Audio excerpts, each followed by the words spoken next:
Call of Duty, Battlefield, FIFA, Assassin's Creed. They're all major franchises that sell millions of copies every time they release a new game. But success is never a guarantee. Sometimes there are games that surprisingly become a cultural phenomenon. They set the tone for the game industry for years to come. We take a look at 10 surprising video game hits no one saw coming. Not so tight, boys. You'll crease the suit. Get that filthy degenerate out of here. Warner Bros. Gave the unknown game developer Rocksteady Studios the opportunity to create games based on Batman. Before that, all games based on superheroes were mediocre movie tie-ins. Sega almost destroyed the entire genre with their low-quality products. But Rocksteady Studios took the Batman license seriously. B-Man! Mr. J doesn't want you following us just yet.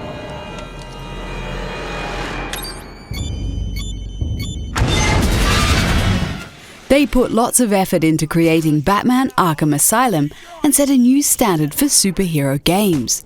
Combat, exploration, gadgets, excellent writing.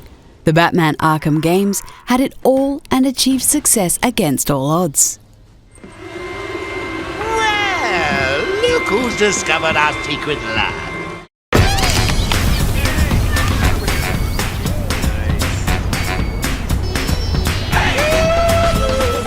The Pokémon games were already a huge hit on Nintendo's mobile devices. For years, the Game Boy and Nintendo DS platforms had been graced with amazing RPGs, full of little creatures. When Niantic and the Pokémon Company partnered up to create Pokémon Go, we could never have expected the success it would achieve. Pokémon Go became a global phenomenon.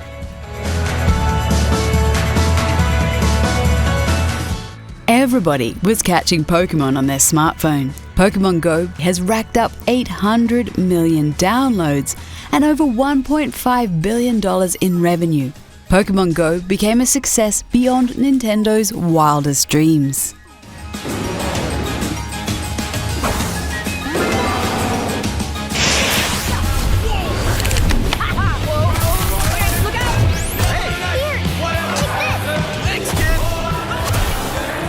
Before Ninja and Drake were playing together on Twitch, there were many years in which the future of Fortnite was hanging by a thread.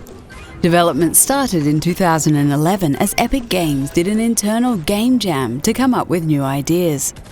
Fortnite became a shooter in which players needed to build a base together and protect it against hordes of zombies. The development of the game didn't go smoothly at all, and it was almost cancelled.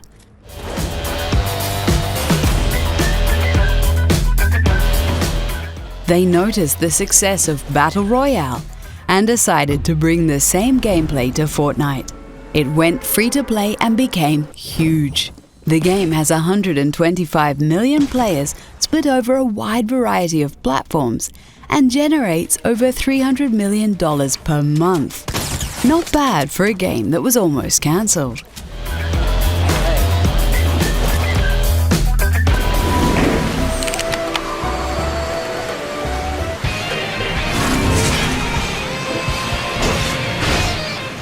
When Square launched Final Fantasy XIV, the game was just a generic online role-playing game. After 2 years of patching, the game still wasn't as good as fans would like. So the developer decided to shut down the game and work on a totally new version. Final Fantasy XIV: A Realm Reborn was launched and gamers were very happy with it.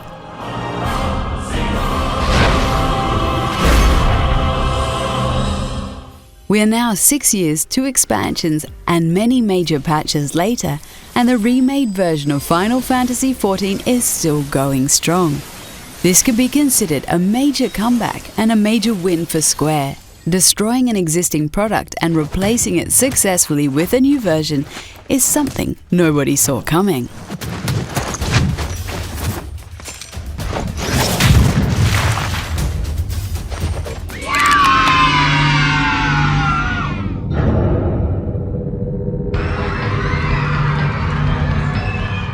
The days of success of Five Nights at Freddy's are now behind us.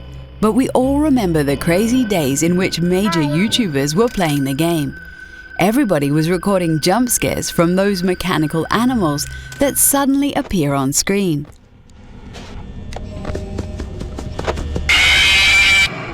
Five Nights at Freddy's got many sequels in a short period of time, which obviously generated an insane amount of money for the single developer. Before all this success, Scott Cawthon couldn't even get $10,000 through crowdfunding to build his game. Now the independent developer has a bank account filled with millions of dollars, as he still generates thousands of dollars on a daily basis.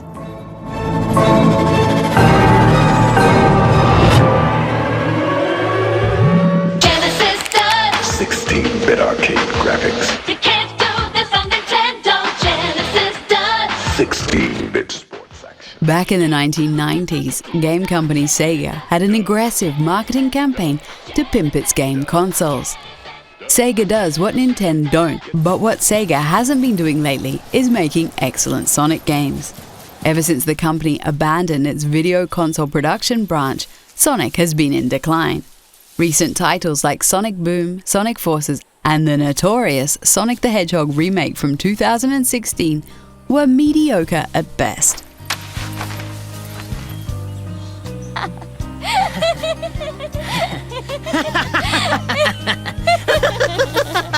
A group of indie developers had to pick up the slack and show Sega and Team Sonic how it's done. They eventually got hired to make the excellent Sonic Mania.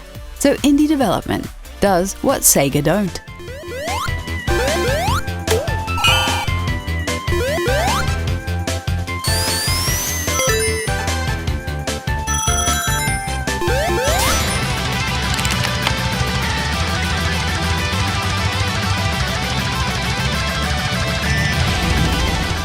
Red Octane and Harmonix came together to create Guitar Hero. This rhythm video game was a major commercial hit and a global phenomenon. The series started with cover songs, but quickly introduced official recordings. The game even introduced existing and upcoming bands to a new audience. What's that horrible sound? They're booing, dude. They hate you. At its peak, the series brought in over $1 billion a year. It's fair to say that nobody expected a video game with plastic guitars to have such an impact on the entertainment landscape. Rockstar 101, back to back. Classic.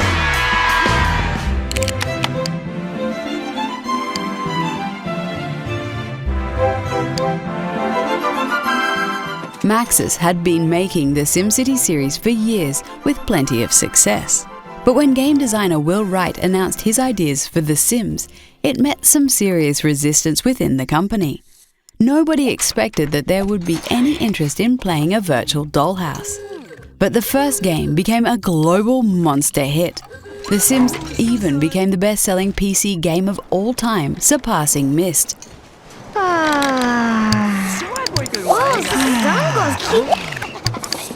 The series as a whole has sold over 200 million copies, including its expansion packs.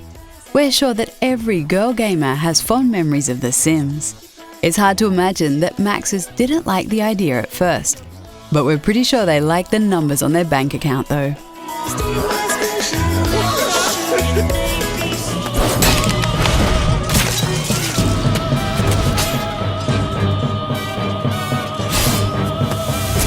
Demon's Souls is not the biggest game in this video. This game by From Software was a cult hit when it launched. Nobody was really waiting for a dark fantasy game with an insanely high difficulty, yet critics praised the game for its deep, engaging combat.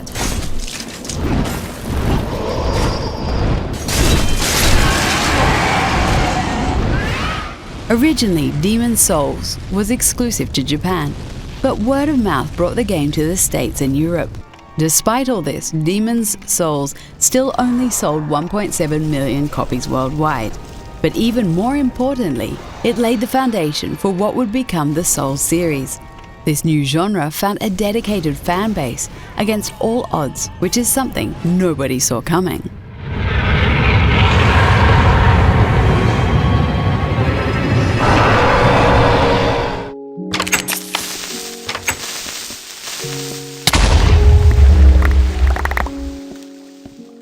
Minecraft was made by one guy in a small bedroom in Sweden.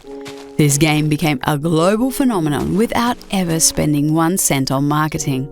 It didn't have amazing graphics, and it didn't try to bring realism to your screen. It was more like a virtual version of Lego combined with survival game elements. After selling a few million copies, Marcus sold his brainchild to Microsoft for $2 billion.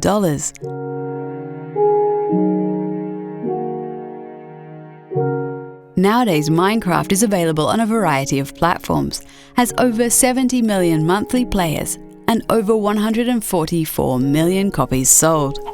This makes Minecraft the second highest selling game in video game history, right behind Tetris. Going from working alone in a small room to collecting a $2 billion check. How's that for an unexpected success?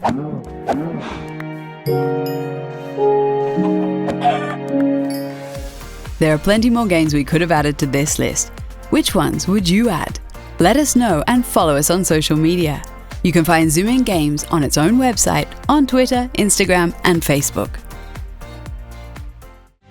Go back to your cell, or I'll be after you next. And I'll be waiting.